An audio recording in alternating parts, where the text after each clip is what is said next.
అన్నయ్య, నీకు ఈ రాఖీ ఎందుకు కడుతున్నానో తెలుసా? నువ్వు నన్ను ఎప్పుడు ఇబ్బంది పెట్టడానికి.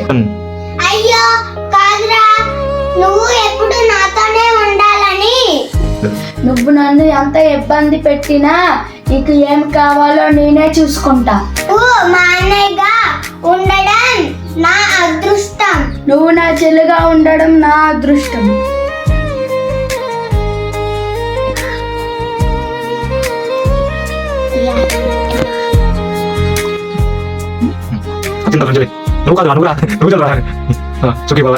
రాఖీ అంటే ఒక తాడు కాదు, జీవితాంతం ఉండే బంధం. అందరికీ హ్యాపీ రక్షాబంధన్. అందరికీ హ్యాపీ రక్షాబంధన్.